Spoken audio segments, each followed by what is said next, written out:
Bien, muchas gracias, hermano Gilberto, por la presentación. Muchas gracias una vez más por la invitación a predicar la palabra. Gracias a todos aquellos quienes nos han acompañado durante estos días y sabemos perfectamente que hemos sido grandemente bendecidos, edificados y también hemos reflexionado mucho acerca de nuestros ministerios.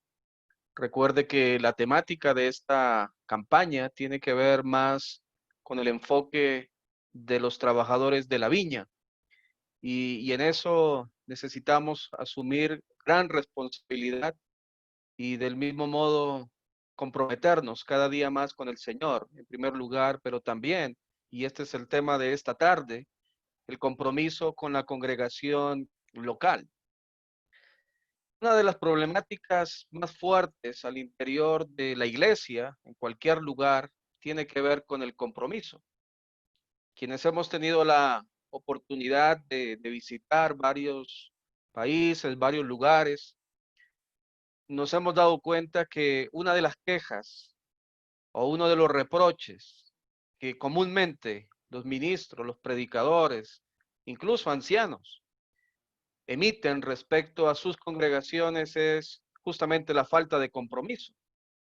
Pero en esta tarde vamos a abordar el compromiso del siervo de Dios, del predicador, ministro, evangelista, anciano, diácono, de aquellos que presiden con la congregación local.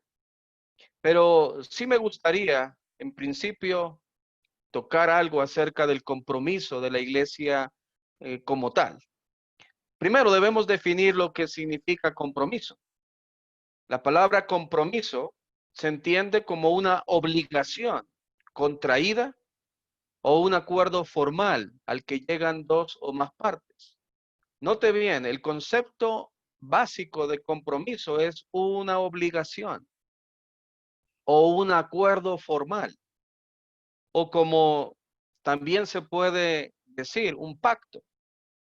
Y sabemos perfectamente que todos los que hemos obedecido al Evangelio, nuestro compromiso no fue hecho con el evangelista, no fue hecho con la persona que nos invitó quizá al lugar de reunión. Nuestro compromiso fue y es con Cristo y debe ser así. Pero nuestro compromiso con Cristo se extiende también a su iglesia, porque no podemos desligar a Cristo de su iglesia si Él es la cabeza y nosotros somos el cuerpo. Entonces, difícilmente podríamos dividir o desligar esa responsabilidad que tenemos con Cristo, pero también con la iglesia. Muchos consideran que su compromiso es solo a través de una relación personal con Cristo y con ello se desligan de cualquier otra obligación.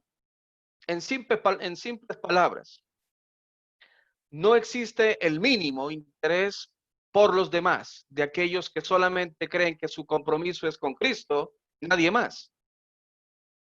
Este pensamiento ha generado un abandono a las distintas áreas que son determinantes a la hora de hacer iglesia.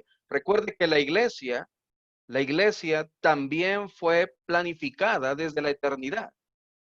La iglesia no fue algo que se originó por circunstancias o por casualidades. Fue parte del plan de Dios y es parte del plan de Dios. La iglesia es eterna desde su concepción hasta su terminación, porque el Señor vendrá por su iglesia. Esto lo sabemos muy bien. Pero aquellos que quieren solamente mantener una relación con Cristo o con Dios y no con los demás hermanos de la iglesia, sencillamente están mostrando un desinterés por el otro. Por ejemplo, creen que no es necesario estar involucrados en el ministerio de la iglesia local. Yo sé que usted conoce hermanos que piensan así. Otros creen inclusive que no es necesario congregarse ni participar la cena del Señor juntos con otros creyentes. Incluso se reservan su falta de compromiso cuando son indiferentes al ofrendar. Y ni qué decir a la hora de predicar el evangelio, o de participar de otras actividades conducentes al crecimiento y desarrollo espiritual. Todas estas obligaciones, todos estos compromisos, muchos tratan de separarlos o sencillamente se los otorgan a ciertos hermanos y ellos se lavan las manos, no quieren tomar parte ni asunto en esta responsabilidad. La Biblia, es cierto, nos presenta a la iglesia desde dos ángulos. El primero, el sentido universal, pero también, en segundo lugar, el sentido local. Los que dicen que solo han hecho compromiso con Cristo y que son de Él, para ellos el argumento es que no aparece en la Biblia ningún mandato de pertenecer a una iglesia local. Sin embargo, el Nuevo Testamento nos muestra infinidad de textos en donde la iglesia se presenta como algo importante en la mente de Dios. No en vano, por medio de los santos hombres de Dios e inspirados por el Espíritu Santo, envió cartas a iglesias que estaban pasando por dificultades. En otros casos, Dios mismo se enorgullece, Dios mismo muestra alabanza a aquellas iglesias que están creciendo espiritualmente. Entonces, el hecho de decir que el compromiso solo hecho con Dios y no con la iglesia local es desestimar o ignorar el interés de Dios por su pueblo.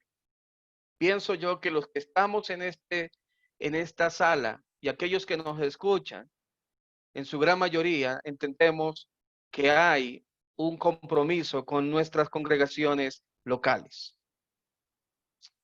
De hecho, cuando un miembro se trasladaba a otro lugar en el primer siglo, se le daba una carta de recomendación de la iglesia a la cual pertenecía. Por ejemplo, Romanos capítulo 16:1, cuando se recomienda a Febe. Esta es una carta de recomendación clásica de una creyente que se traslada de un lugar a otro. Esto da un ejemplo de cómo se preocupaban por guardar la pureza e integridad en sus congregaciones. Aquí me asalta una pregunta. ¿Por qué es necesario ser parte de una congregación local? Muy seguramente usted conoce, hermanos, que gustan de estar visitando cada semana una diferente congregación, cuando en la ciudad hay varias congregaciones. En lo particular, pienso que no es pecado, pero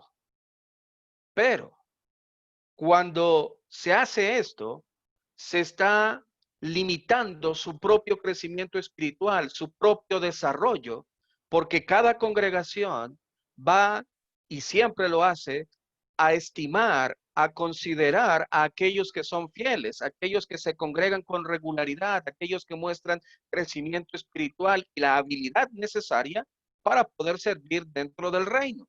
Y no solamente estoy hablando de las actividades dominicales, porque el servicio en la iglesia no depende del domingo. El servicio de la iglesia es cada día.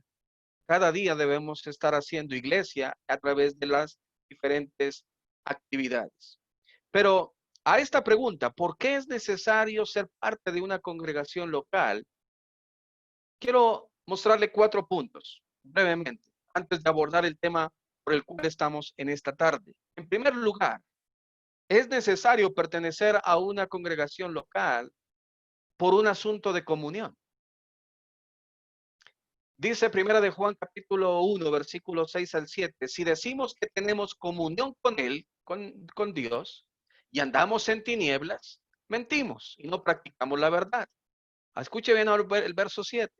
Pero si andamos en luz, como Él está en luz, tenemos comunión unos con otros. Y la sangre de Jesucristo, su Hijo, nos limpia de todo pecado. El apóstol Juan especifica que la comunión debe ser con Dios, pero también los unos con los otros, para que realmente estemos andando en luz. Si una persona cree que anda en luz, pero mantiene comunión, según él o ella, con Dios, pero no con los hermanos, aún está en tinieblas. Y lo más grave, según el versículo 7, si usted lo puede apreciar, es que a la hora de recibir el perdón de sus pecados, cuando los confiese en oración, no va a tener el efecto que Dios quiere, porque Dios le va a pedir que tenga comunión unos con otros, según el versículo 7 de Primera de Juan. Entonces, hemos sido salvados para vivir en comunión. Esto se ve cuando los creyentes se asocian y se reúnen como iglesia. En segundo lugar, es necesario pertenecer a una iglesia local por un asunto de estímulo. Allá en Hebreos capítulo 10, específicamente el versículo 24, yo sé que usted lo conoce, y mejor el 25 cuando se habla de no dejar de congregarnos, pero el versículo 24 es muy importante, porque dice, y considerémonos unos a otros para estimularnos al amor y a las buenas obras. No puedo considerar a mis hermanos si no estoy con ellos. No puedo apreciar sus necesidades si no comparto con ellos. No puedo desarrollar misericordia, compasión, ayuda mutua si no estoy con ellos. Entonces, necesitamos estimularnos y ese estímulo se logra cuando estamos juntos. Esa motivación, ese impulso se logra cuando estamos juntos. Entonces, el no reunirse es una anomalía. La idea no es solo ir a escuchar un sermón, sino a ministrar a otros cristianos, preocuparnos por sus necesidades y suplir dichas necesidades. En tercer lugar, es un asunto de identidad. Es un asunto de identidad. Cuando nos sometemos a Cristo, su palabra, nos identificamos con Él. En Romanos capítulo 14, versículos 7 y 8 dice, porque ninguno de nosotros vive para sí y ninguno muere para sí. Pues si vivimos para el Señor vivimos, y si morimos, para el Señor morimos. Así pues, sea que vivamos o que muramos, el Señor somos. Ahora el versículo 19, muy importante. Así que sigamos lo que contribuye a la paz y a la mutua. La palabra mutua significa unos a otros, a la mutua edificación. Debo pertenecer a una iglesia local, a una congregación local, porque necesitamos desarrollar mutua edificación. Y de esta manera nos identificamos por Cristo, con Cristo, porque nos estamos sometiendo a lo que Él dice. Si vivimos, para Él vivimos. Si morimos, para Él morimos. En cuarto lugar, es un asunto de servicio. Hemos recibido dones para provecho de todos, dice Primera de Corintios 12:7. Y es en la congregación local en donde puedo servir y también beneficiarme de los dones de los demás. Lo hemos venido hablando a través de estos 2 días. Yo no puedo hacer todo el trabajo en mi congregación. Necesito de otros hermanos también. Para ponerles un ejemplo muy básico. Yo soy muy malo para cantar alabanzas. Imagínense si quiero hacerlo todo, ¿cómo se escucharán esas alabanzas? Pero tenemos hermanos que tienen el don, que tienen la habilidad, que tienen la capacidad de hacerlo. Entonces, necesitamos de estos hermanos. Y así podríamos seguir enumerando muchos más ejemplos. Entonces, es un asunto también de servicio. Estamos puestos para servir y ser leales a la familia de Dios. El creyente que no piensa en servir es un egoísta y no ha entendido o no ha querido entender lo que significa ser parte del cuerpo de Cristo. La palabra cuerpo automáticamente nos lleva a miembros y miembros que tienen función, que tienen trabajo, que tienen actividad. Somos pues parte de la familia del Señor. Y ser parte de una familia contrae responsabilidad mutua y tenemos que ayudarnos los unos a los otros. ¿En dónde estás? ¿Sirves o no en tu iglesia local? Sería la pregunta. De no ser así, empieza a hacerlo por amor a nuestro Señor. Ahora bien, con esto termino la parte de la obligación o el compromiso como iglesia local de todos en general. Pero El tema de hoy está enfocado especialmente a quienes ministramos la palabra, nuestro compromiso. Y cuando se me dio el enfoque, me cayó un poco como un baldado de agua fría y les voy a decir por qué. Porque en el año, muchas veces, cuando todavía podíamos viajar, yo tenía muchas salidas a visitar otros lugares. Y el enfoque tiene que ver con el trabajo en la congregación local. Yo entiendo que se puede hacer ambos trabajos, pero el primero y al cual debemos de abocarnos, obviamente, es el trabajo local. Porque ¿de qué me sirve fortalecer afuera cuando adentro no hay ningún tipo de crecimiento, cuando hay muchas debilidades?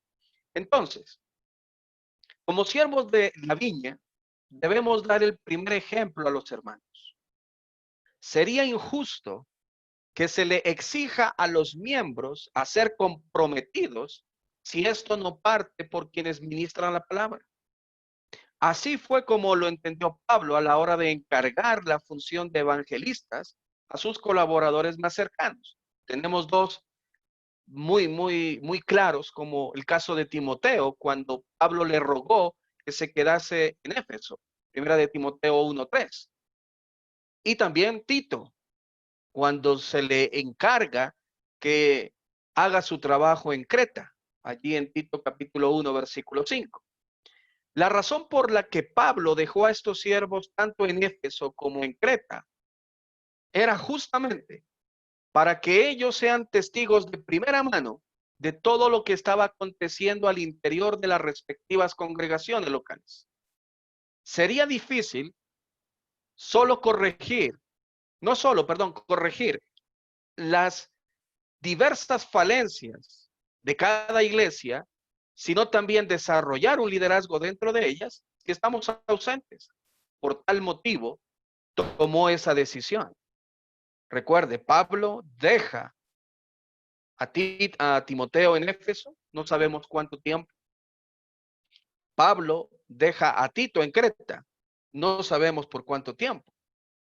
Sin embargo, la razón por la que los dejó es para que ellos conocieran de primera mano la situación particular de cada congregación y trabajaran de la mano con cada miembro de esas respectivas congregaciones en función de crecer, corregir y desarrollarse. Quiero que veamos entonces el tema del compromiso con la congregación local, viendo el ejemplo de Tito. Generalmente, cuando se toma esta carta de Pablo, su uso más frecuente se relaciona con el carácter que deben tener quienes aspiran al ancianato dentro de la iglesia. Sin embargo, escúcheme bien, el tema central, el por qué se escribió esta epístola, se menciona en el capítulo 3, versículo 8. Por favor, los que tengan aquí sus Biblias a mano, vamos a estar allí en Tito solamente para mirar este aspecto del compromiso con la iglesia local de parte de los predicadores, de los que presiden, de los que dirigen, ancianos también. El tema central de la carta a Tito se encuentra en el 3:8. Dice así: palabra fiel es esta, y en estas cosas quiero que insistas con firmeza, para que los que creen en Dios procuren, y subraye la siguiente frase, ocuparse en buenas obras. Estas cosas son buenas y útiles a los hombres. Muchos creen que la carta fue escrita para que Tito corrija lo deficiente y establezca ancianos en cada ciudad. Pero esa fue la razón por la que Tito se radicó en Creta. Mas la razón por la que Pablo le escribe esta carta es para que este hombre, este siervo de Dios, enseñe con firmeza e insista en ello siempre a los hermanos, la isla de Creta, para que se ocupen en buenas obras. Este concepto es muy importante a la hora de hacer iglesia, hermanos. Todos ocupados en buenas obras, en buenas obras. Y ya vamos a ver a través de la carta, aunque tiempo nos faltaría para hablar o hacer un estudio aplicativo de la carta de Pablo a Tito, pero vamos a ver algunos rasgos, sencillamente, de qué cosas la iglesia debe de ocuparse. Y en esto, los evangelistas, maestros, predicadores, los dirigentes, ancianos, debemos de involucrarnos de manera directa. No hacerlo desde la comodidad de una oficina, no hacerlo desde la distancia, no hacerlo de manera esporádica, sino que debe ser un trabajo hecho de manera decidida y permanente. La situación que vivía la iglesia local en Creta era muy preocupante, por lo que requería urgentemente la intervención de hombres capaces y espirituales para la solución de los múltiples problemas. La iglesia allí tenía dos grupos claramente definidos.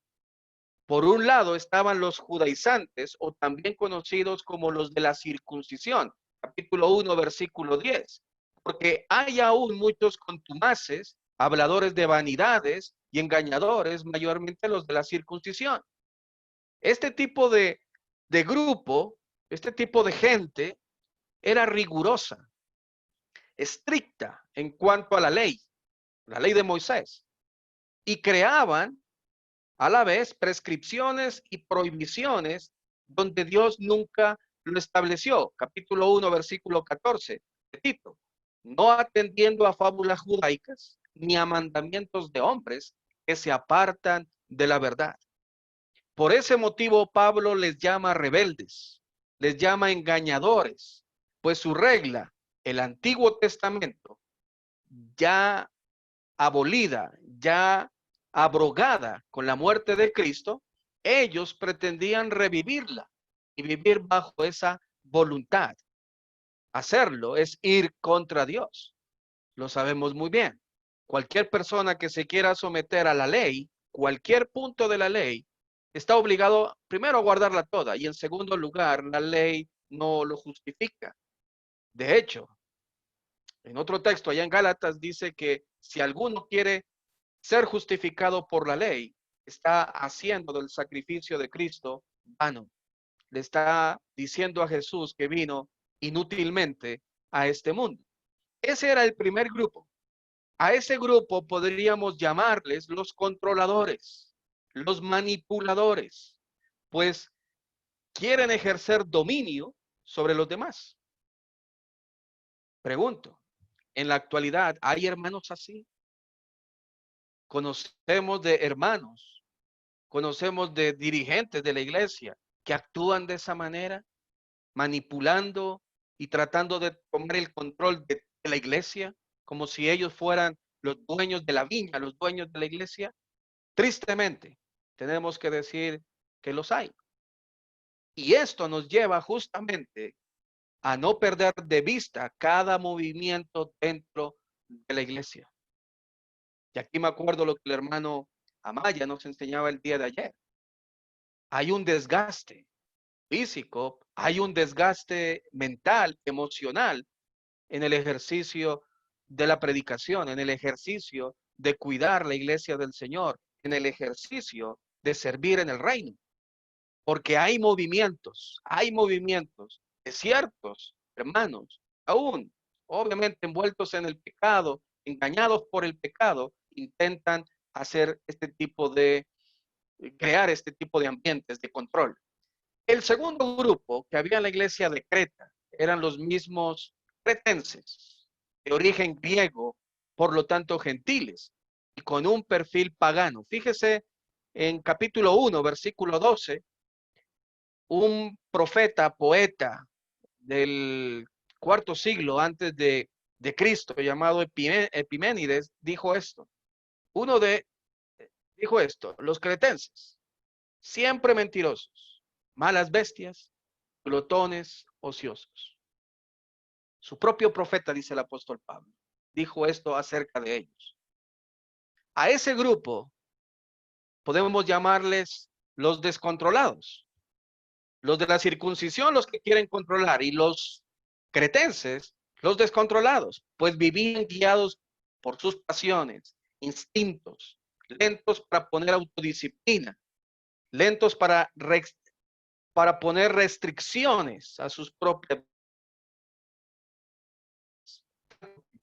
Por tal motivo, no se sujetaban a ninguna forma de autoridad, dispuestos a dañar la reputación de los demás, siendo insensatos, como lo corrobora el apóstol Pablo, allí en el capítulo 3, 1 al 3 de la carta a Tito. No lo vamos a leer por falta de tiempo, pero allí usted puede notar cómo, además de lo que dice capítulo 1, versículo 12, los cretenses tenían otras características que hacían de ellos personas muy paganas, muy comprometidas con la carne, con el pecado y no con Dios. Y note bien, Pablo le está escribiendo a Tito acerca de estos hombres que están dentro de la iglesia. No le está hablando del común, los cretenses, sino de hermanos que están en la iglesia, gente que ha sido bautizada, gente que ha escuchado el evangelio, lo creyó y lo obedeció, gente que estaba hablando de Dios, pero tenía este tipo de conductas. Los unos queriendo controlar, los otros viviendo completamente en un desorden, privados, ¿verdad? De todo tipo de control.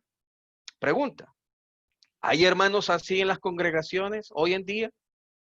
Y la respuesta, lamentablemente, sí. Una vez más, esto nos lleva a estar muy presentes dentro de la iglesia para ayudar a corregir estas prácticas. Por eso, el compromiso del siervo de la viña tiene que ser con la congregación local en primera instancia. Tiene que estar dispuesto a cuidar, a velar por la buena marcha de la responsabilidad que tiene de cuidar el reino. La iglesia no es un grupo desenfrenado, entonces. Tampoco es un grupo que busca controlar a otros. Es un pueblo que debe vivir bajo el control del Espíritu Santo, sometido al señorío de Cristo, la voluntad de Dios Padre y guiado bajo el gobierno de la palabra. Si esto está presente en la vida de todo cristiano, difícilmente nos vamos a ir a uno de los dos grupos, a querer controlar a la gente o a vivir en un descontrol, en un desenfreno. Por lo tanto, la responsabilidad de Tito es llevar a estos dos grupos a formar parte de un grupo diferente, la iglesia del Señor, abandonando las prácticas pecaminosas y viviendo ahora sí bajo el control de Dios. Por lo tanto, eso que muchas veces lo recitamos muy a la ligera respecto a la labor de Tito, de ir a corregir lo deficiente y establecer ancianos, que esto generalmente está en la boca de aquellos que estamos hablando acerca de liderazgo, implicaba un gran esfuerzo para este siervo del Señor. La tarea de Tito en Creta no iba a ser fácil. Si alguien cree que eso iba a ser muy fácil de llevar a cabo, está equivocado. Tenía que Tito enfrentarse a estos dos grupos completamente arraigados y que además eran influencia dentro de la iglesia allí en Creta. Y ahora aparece Tito con el compromiso de enseñarles la verdad, con el compromiso de que ya no vivan bajo el control de sus propios deseos, ni buscando controlar a otros, sino que vivan bajo el control de Dios. Y esto produce un desgaste emocional, incluso físico, porque se trata de trabajar con personas con distintos caracteres y reacciones. Ahora bien, ¿por qué es necesario nuestro compromiso con la iglesia local, hermanos? Y esto lo digo específicamente o especialmente a aquellos que tienen un rol de presidir dentro de la iglesia. ¿Por qué es necesario nuestro compromiso con la iglesia local?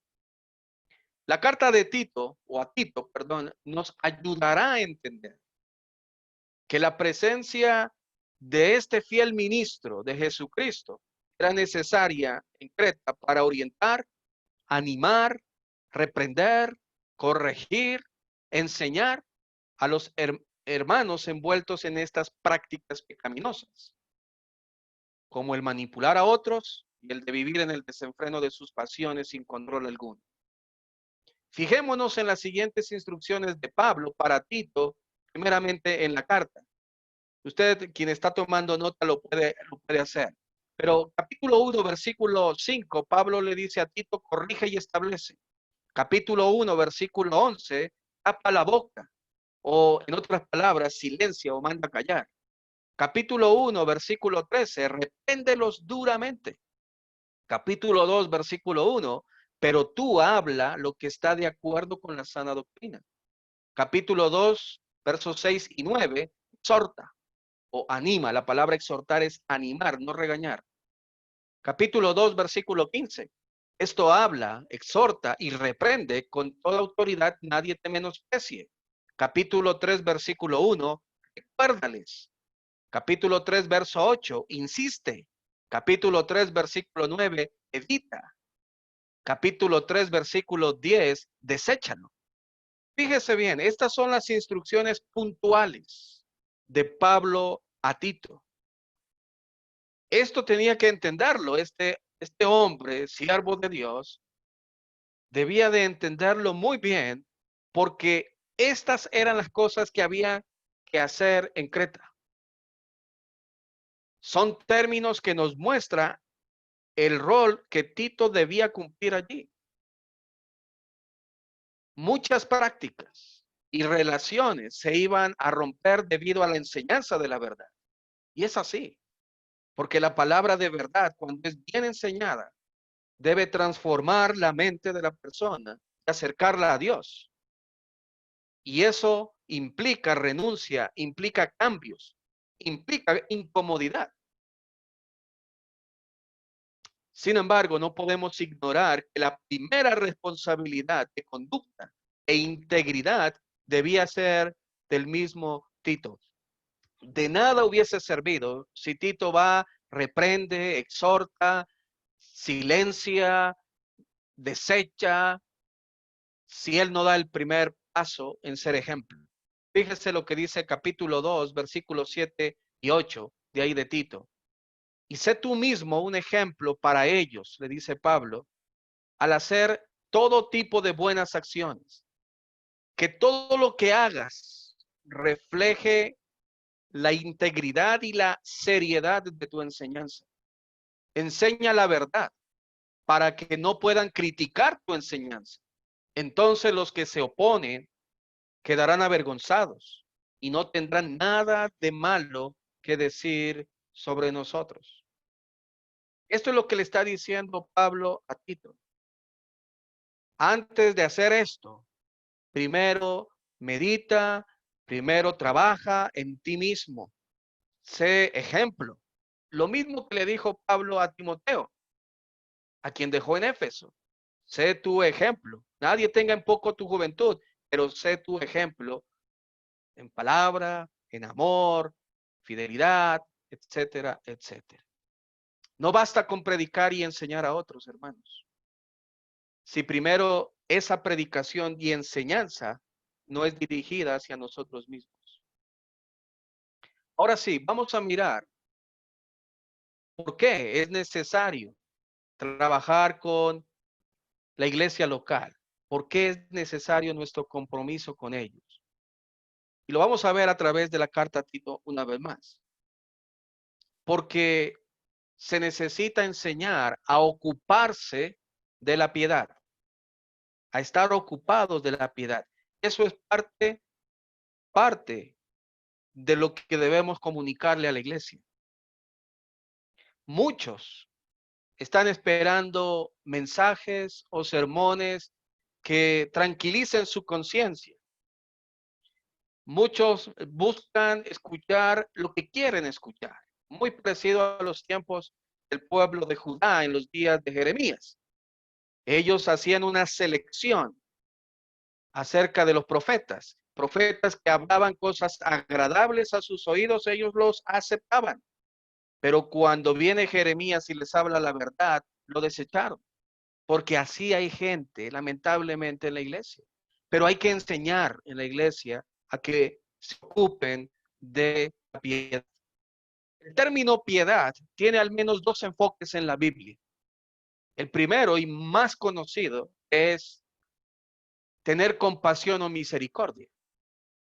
Sin embargo, aquí en Tito, capítulo 1, por ejemplo, versículo 1, y en las cartas de Pedro, y en otras cartas del apóstol Pablo, la palabra piedad tiene que ver con adorar bien, tiene que ver con ir en pos de Dios, ir a los pies de Dios, o también una vida centrada en Dios. Esa es la piedad. Entonces, mi compromiso con la congregación local es enseñar, primeramente con mi ejemplo, pero en segundo lugar con la palabra, cómo se debe vivir la vida que a Dios le agrada. Y la vida que a Dios le agrada es una vida que se centra en Él. Él es el centro, Él debe ser el enfoque central de nuestra predicación, de nuestra vida.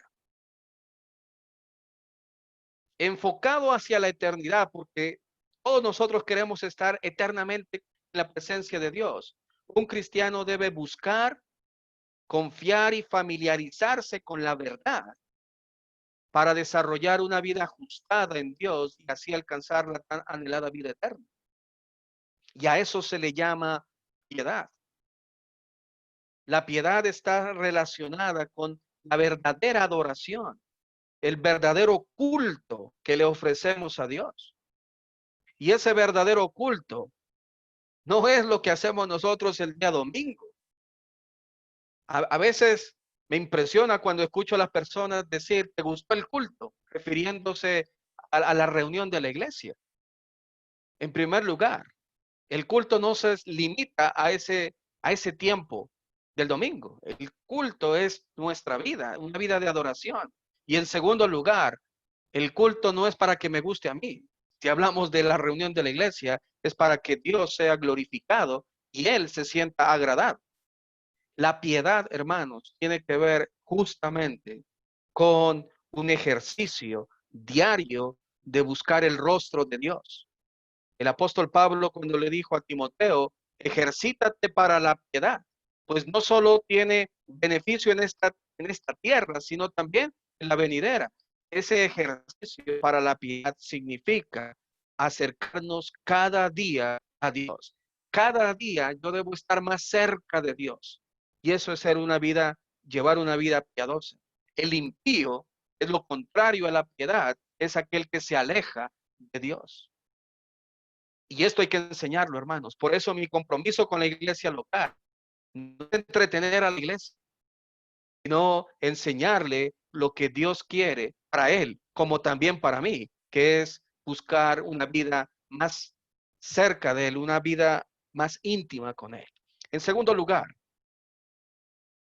necesitamos tener compromiso con nuestra congregación local, porque se necesita enseñar cómo adoptar un carácter íntegro. Usted lo puede leer capítulo 1, versículo 5 hasta el versículo 16, ¿verdad? Del capítulo 1 de Tito.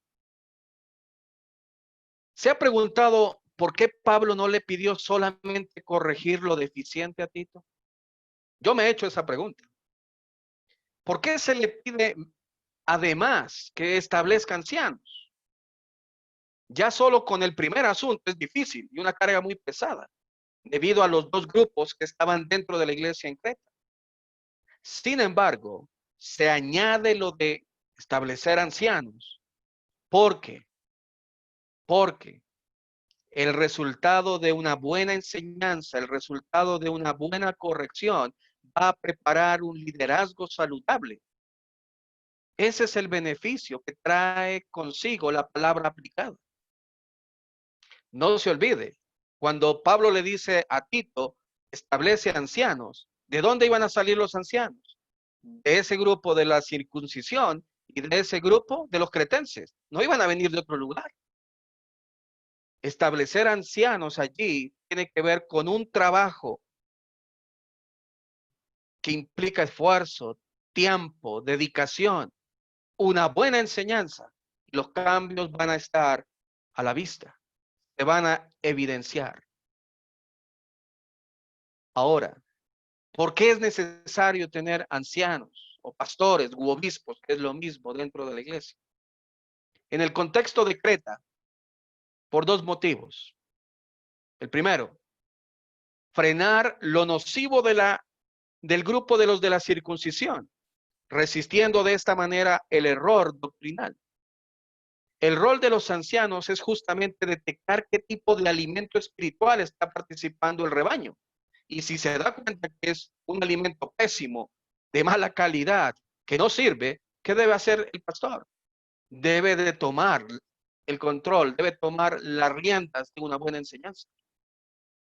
Debe hacerlo, porque Dios quiere que haya un buen alimento para el rebaño. En segundo lugar, era necesario ancianos en Creta para formar personas, en este caso los cretenses, a la imagen de Jesucristo. Ellos necesitaban ser ejemplo, modelos de carácter cristiano en una cultura carente de valores morales. En suma, es un trabajo que requiere tiempo, esfuerzo y mucha dedicación. Alguien que se ausenta constantemente o que visita esporádicamente la congregación no lo puede llevar a cabo. Por eso el compromiso es con la iglesia local. Cuando la iglesia logra no solo corregir lo deficiente, sino establecer liderazgo sano, la iglesia es bendecida. Pues quienes dirigen deben marcar diferencia por su forma de vivir.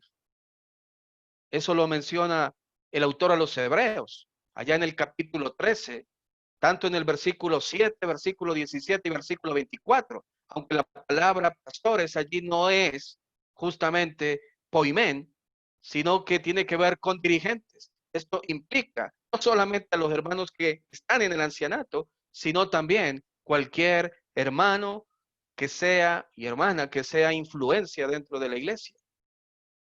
¿Qué deben hacer ellos? ¿Cuál debe ser el resultado final? Primero, hablar la palabra de Dios. Segundo, desarrollar una conducta acorde al plan de Dios. Y de esta manera la gente que va a hacer va a imitar esta fe. Y podemos resumir el pensamiento de Pablo respecto al carácter de los futuros ancianos en Creta. Sería este: deben vivir como gente controlada por el Espíritu Santo, lo que se traduce como cristianos espirituales. Ese es el trabajo de Tito allí en Creta. Y ese es el trabajo de cada uno de nosotros en nuestra congregación local. A través de la enseñanza, a través del ejemplo, poder llevar a otros, a nuestros hermanos, a ser espirituales. Ese es el trabajo. En tercer lugar, es necesario comprometernos con la iglesia local, porque necesitamos ocuparnos de enseñar la sana doctrina. Allí en el capítulo 2 de Tito, la sana doctrina es vista de dos formas. Primero, como una receta médica, como medicina. Y en segundo lugar, como algo atractivo, como un cosmético. Es muy interesante lo que hace el apóstol Pablo allí. La primera, como una receta médica. La iglesia es descrita como un cuerpo. Somos miembros de ese cuerpo. Y así como queremos que nuestros cuerpos físicos estén libres de complicaciones, enfermedades, virus, el tema muy actual, asimismo Dios desea que la iglesia sea saludable. Sin embargo, muchas veces vemos cómo la iglesia sufre duros golpes, ya sea en las relaciones interpersonales, como también en las enseñanzas. La enseñanza verdadera proporciona salud espiritual al cuerpo. En cambio, enseñanzas adulteradas trae consigo enfermedad, debilidad, controversias, conflictos, e incluso, como lo diría el apóstol Pablo también, allá los Gálatas, la mutilación del cuerpo de Cristo, como sucedió allá en Corinto, cuando había divisiones. La sana doctrina, entonces, es como receta médica. Si el cuerpo adolece, de algo requiere de una receta, de un medicamento. ¿Cuáles eran algunas de las deficiencias de la sana doctrina en Creta? Brevemente, por asunto de tiempo. Si se debía exhortar, es porque había desánimo. Si Tito debía de reprender duramente, es porque no eran sanos en la fe. Si Tito tuvo que llamar la atención en cuanto a ser consecuentes entre lo que decían y hacían, es porque había hipocresía y falta de sinceridad.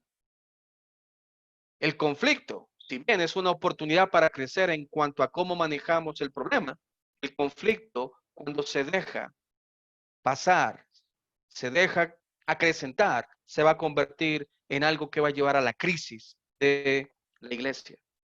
Por eso la enseñanza de la verdad es fundamental, la sana doctrina, buena receta médica. En cuanto a lo atractivo, algunos ven la doctrina como un mero cuerpo de conceptos teológicos y nada más. Sin embargo, la forma práctica de vivir esos conceptos compone también la doctrina.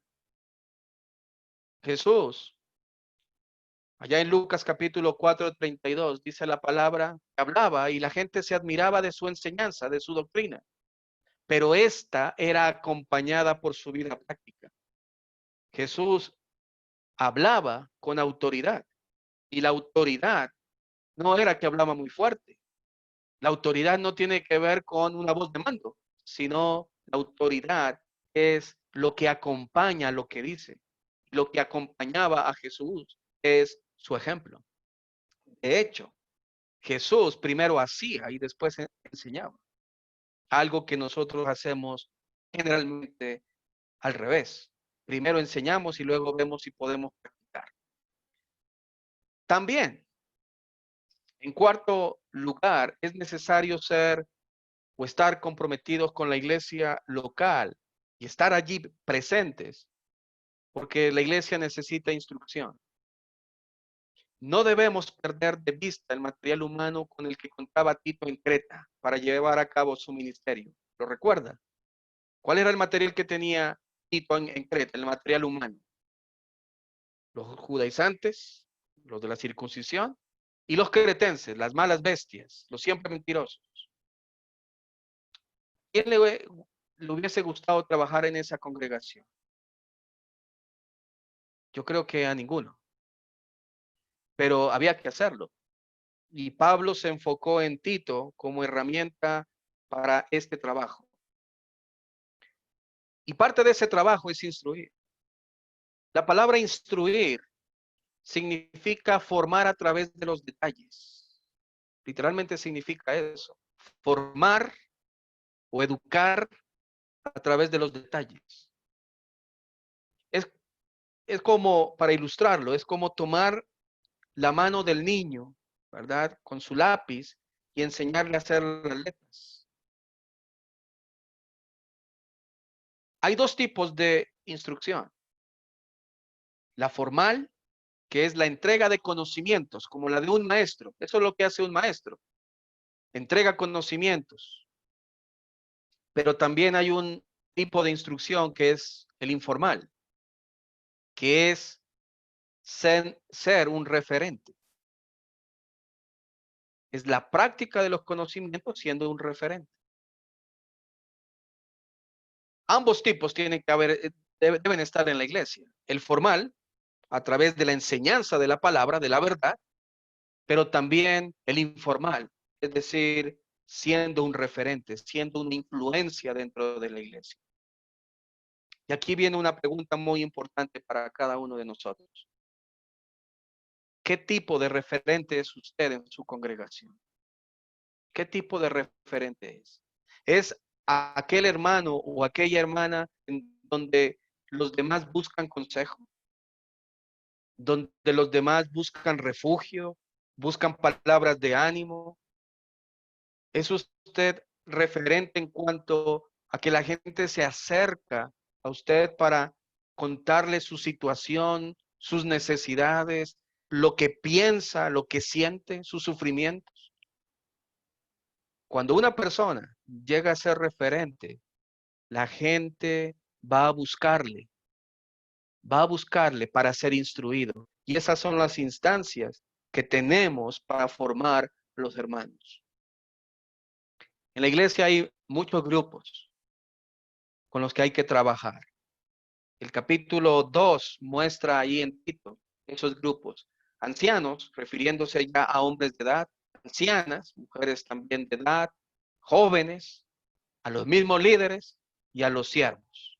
Bueno, eso ya queda para su estudio personal. Quiero terminar. Quiero ir terminando con lo siguiente. Necesitamos comprometernos con la iglesia local porque también es necesario ocupar o enseñar, perdón, a ocuparse en la salvación.